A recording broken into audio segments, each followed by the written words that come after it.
Hola, muy buenas tardes. Me presento con ustedes. Soy el profesor Eduardo Álvarez. Me da mucho gusto poder compartir con ustedes esta asignatura que vamos a comenzar, la cual se titula, pues, la química, ¿verdad? O química orgánica propiamente, la cual se ve en bachillerato junto con un poco de química inorgánica.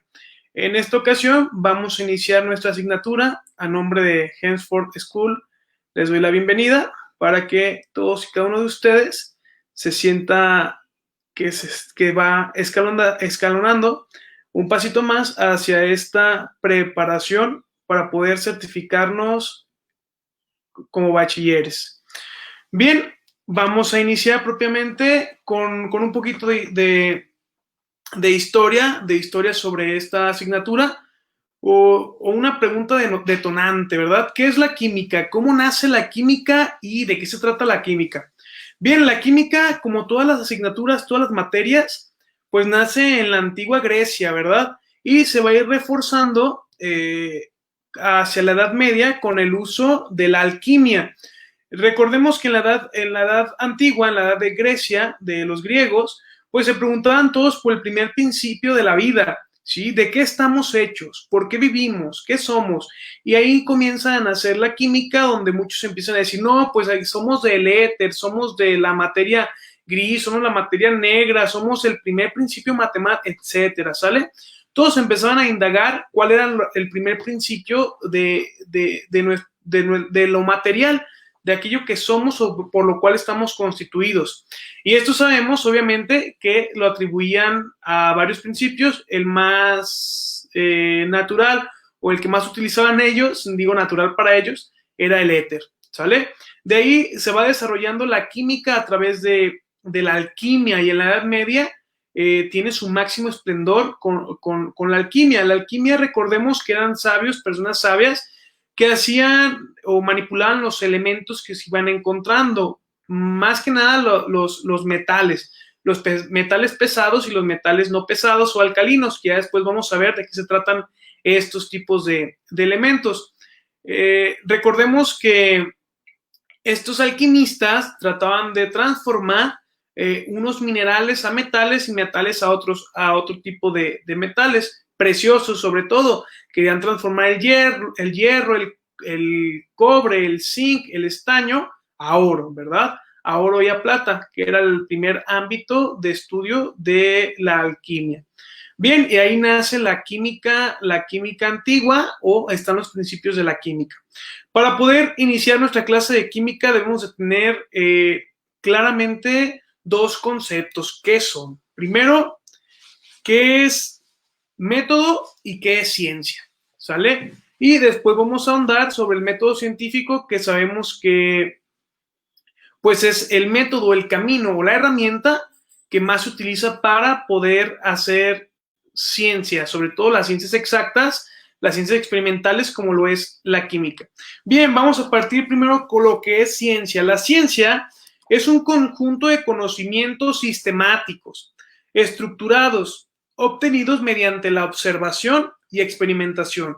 Entonces, todas aquellas conclusiones que nosotros logremos comprobar, ¿sí? Comprobar, o aquellas suposiciones que nosotros logramos comprobar a través de la observación y a través de la experimentación, que repetimos y repetimos una y otra vez y nos da claramente el mismo resultado, a eso se lo va a llamar un conocimiento científico comprobado a través de un camino que es el método científico. Se lo voy a explicar. Entonces, todas las conclusiones que acabamos nosotros, o que a través de la observación y la experimentación logramos comprobar, se le va a conocer como ciencia, ¿sí? A todos estos datos que están sistemáticamente organizados.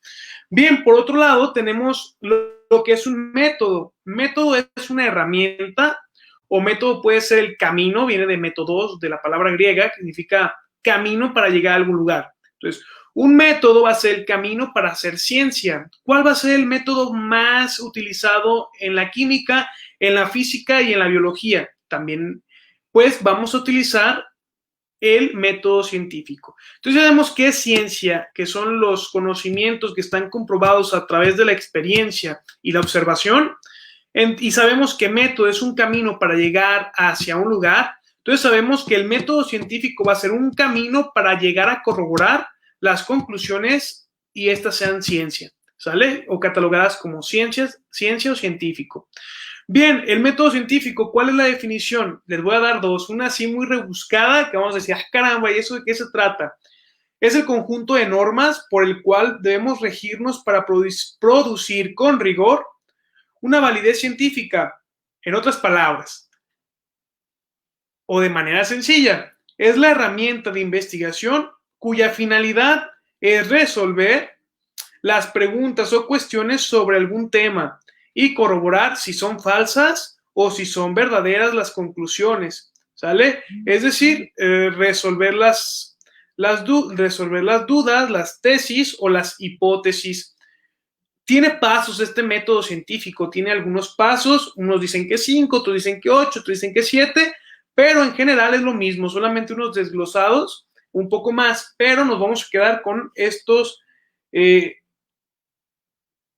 6 pasos, ¿sale? Yo les voy a mostrar 6 pasos. El primer paso del método científico, la observación.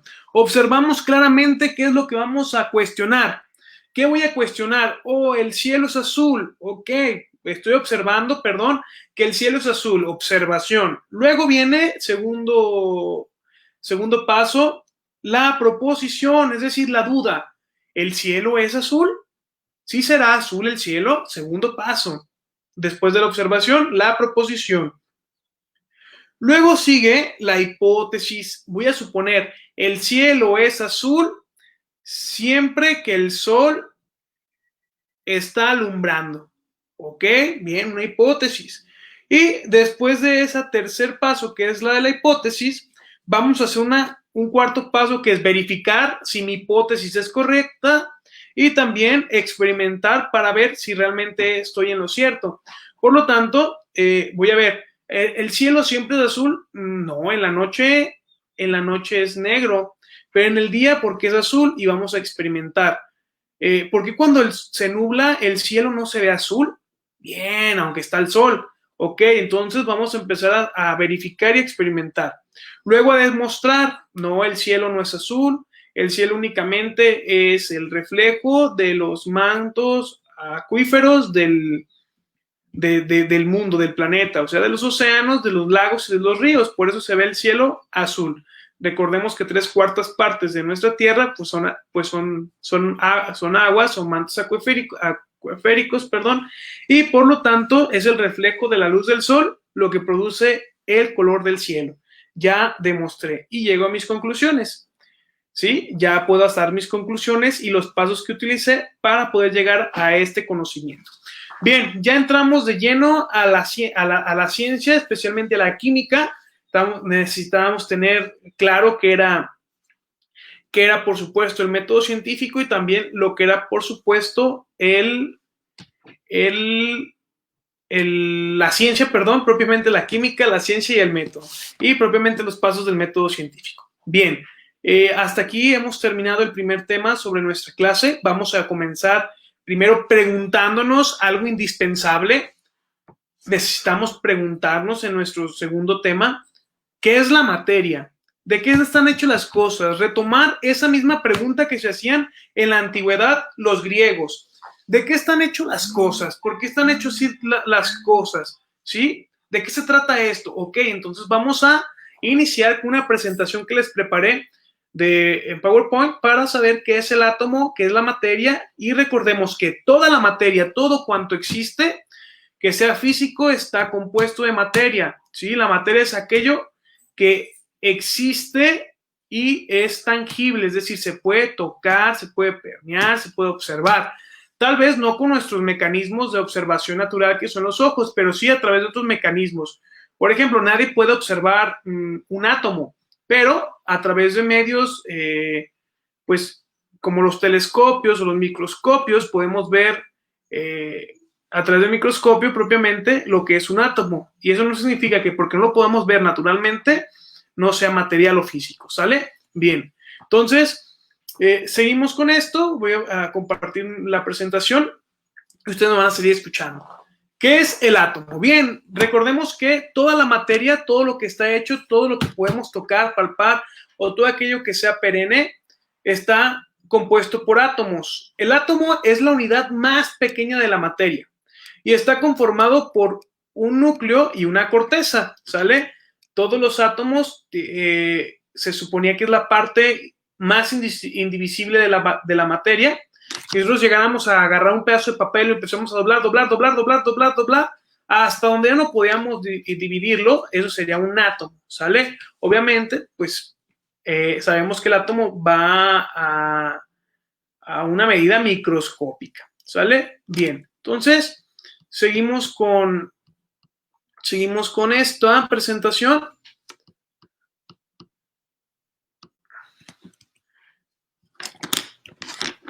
Esta presentación del átomo nos dice que tiene dos partes, es el núcleo y la corteza.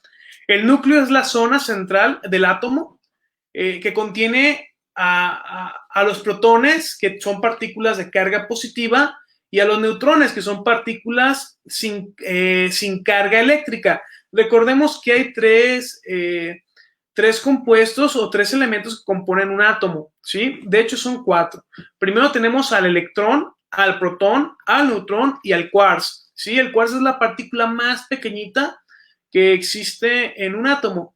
Y recordemos que los protones, pues, son los elementos que dentro de un átomo tienen partículas de carga positiva, y los neutrones, partículas sin carga eléctrica, y los electrones, pues, son aquellas partículas que tienen la carga negativa, ¿sale? Bien, ¿qué es la corteza atómica? Es la zona que rodea al núcleo y ocupa gran parte del tamaño del átomo. Contiene electrones, partículas de carga negativa, que giran alrededor del núcleo del átomo, ¿sale? Bien.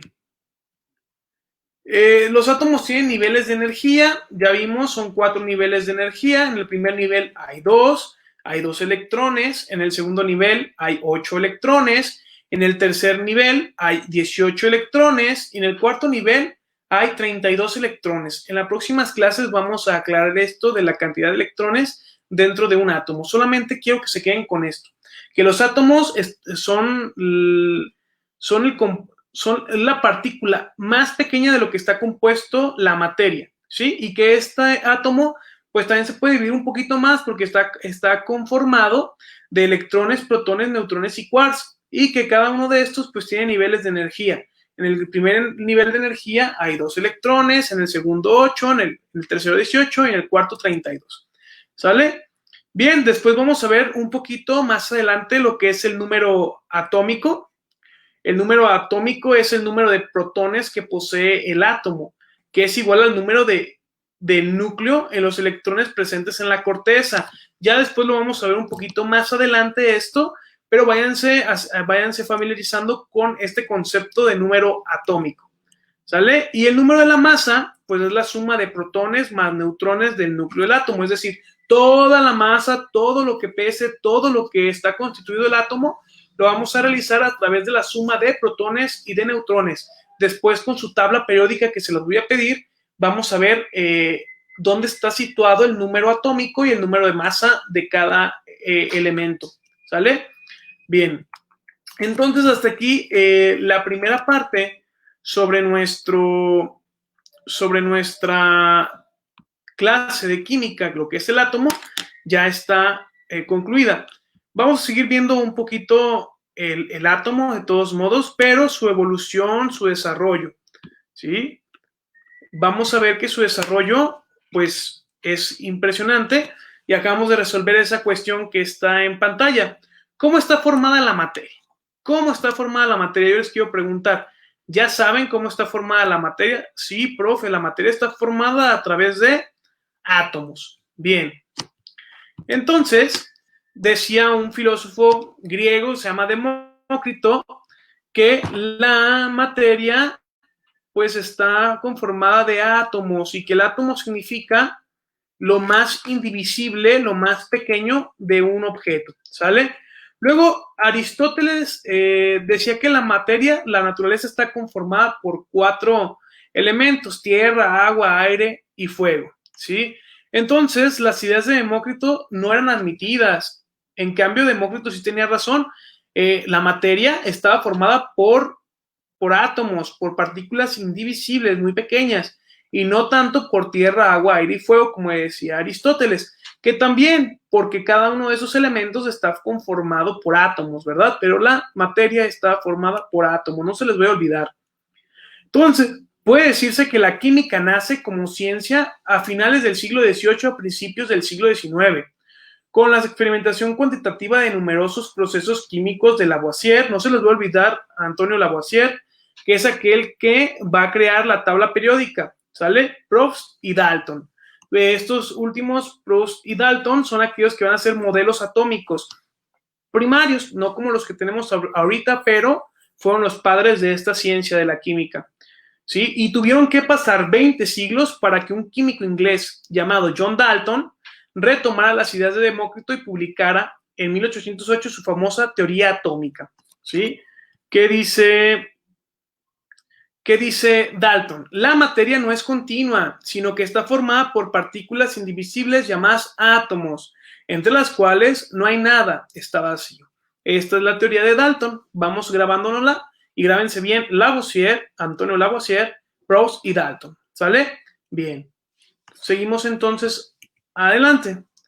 La imagen del átomo expuesta por Dalton en su teoría atómica para explicar las leyes de la química es la de minúsculas partículas esféricas, indivisibles e inmutables. Hoy en día sabemos que hay muchas clases de átomos, no todas son esféricas, ¿sale?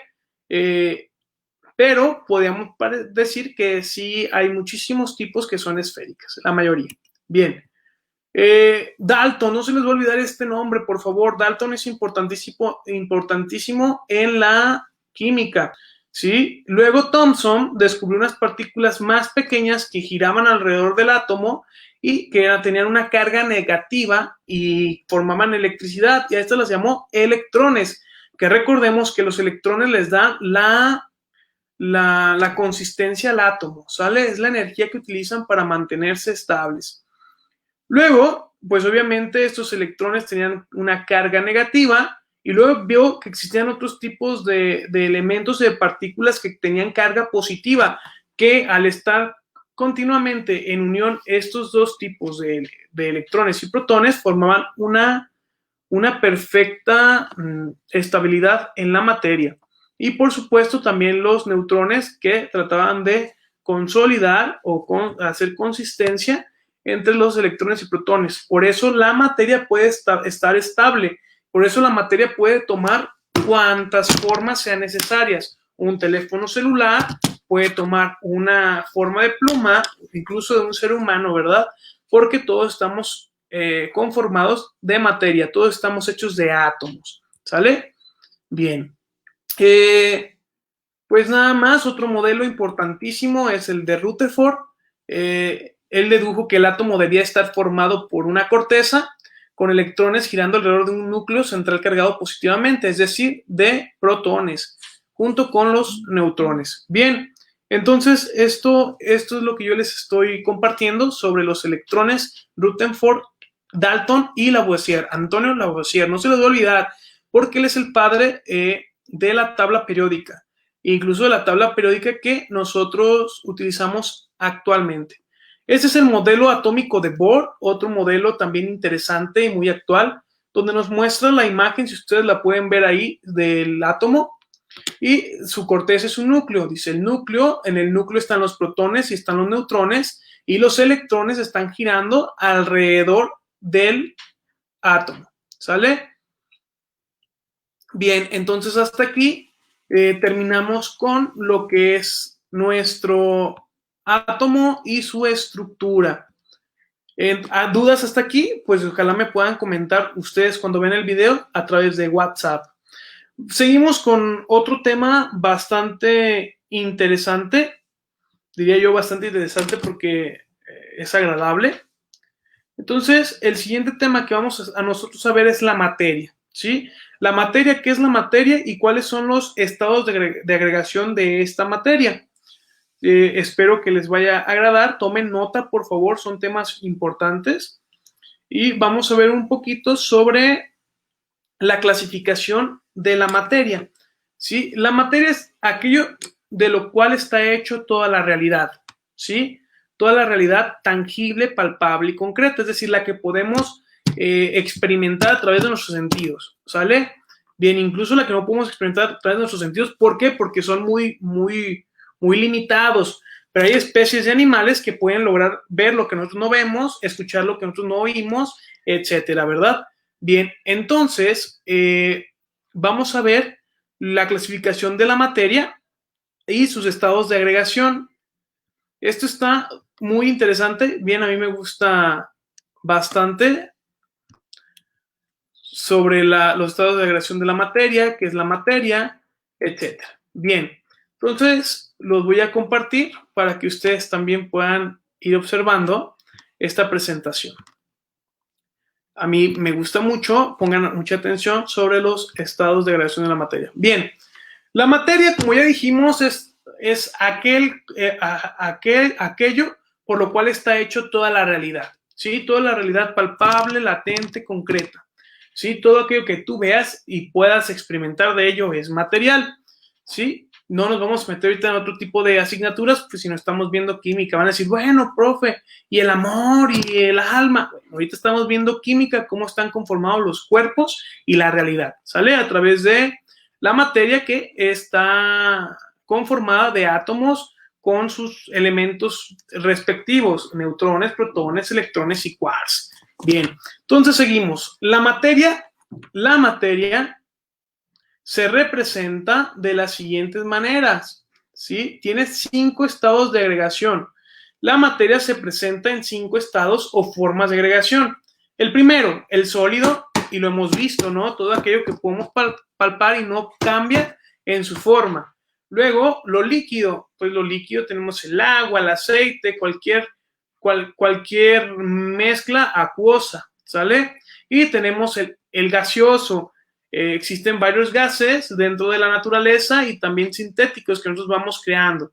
Incluso el aire que expiramos e inhalamos, pues son un estado de la materia gaseoso. También hay otros dos que son poco utilizados, pero también los conocemos o poco conocidos por nosotros, ¿verdad? Pero es el plasma de la sangre, el plasma de la savia de las plantas, el plasma de algunas segregaciones hormonales, etcétera. Y está condensado, y también está el condensado de Bose, ¿sí? Ese condensado de Bose es un estado de agregación relativamente nuevo, descubierto nuevo, no es nuevo, pero se acaba de descubrir relativamente. En la época de Einstein es descubierto por él. Y recordemos que hasta en estos momentos, en la actualidad, es como conforme se está desarrollando o se está experimentando con este estado de la materia. Bien, y estos estados pues se emplea para describir una situación en la cual se halla un objeto o ser vivo. Esperemos que vayamos bien hasta aquí. Los estados de agregación, ¿qué son? Los estados de agregación molecular, porque recordemos que un átomo es singular y una molécula, cabe mencionar en este momento para que comprendamos que es una molécula es la unión de varios átomos, ¿sí? Y no precisamente tiene que ser del mismo elemento, pueden ser de elementos distintos. Por ejemplo, H2O, que es una molécula de agua, está conformada por dos átomos de hidrógeno y por uno de oxígeno. Y un átomo, pues únicamente puede ser H o puede ser O, hidrógeno o oxígeno, ¿sale? Uno o uno. Bien. Los estados de agregación molecular, sólido, líquido y gaseoso, dependen de las fuerzas de atracción y repulsión que se originan entre sus moléculas, ¿sale? Y también implica mucho las leyes de gravedad o las leyes de termodinámica de nuestro planeta, que después vamos a verlas en física. Bien, seguimos. La repulsión, pues, ¿qué es una repulsión? Nosotros ahí estamos viendo en el ejemplo que es cuando se rechazan, ¿verdad? Repulsión, es decir, cuando pones un imán, del polo opuesto y lo que va a pasar es que no los vas a poder juntar en ningún momento. Luego viene la cohesión. ¿Qué significa cohesión en la materia? Las moléculas, al agruparse, dejan entre sí algunos espacios que se conocen como espacios intermoleculares y es conforme pueden adquirir el estado de agregación.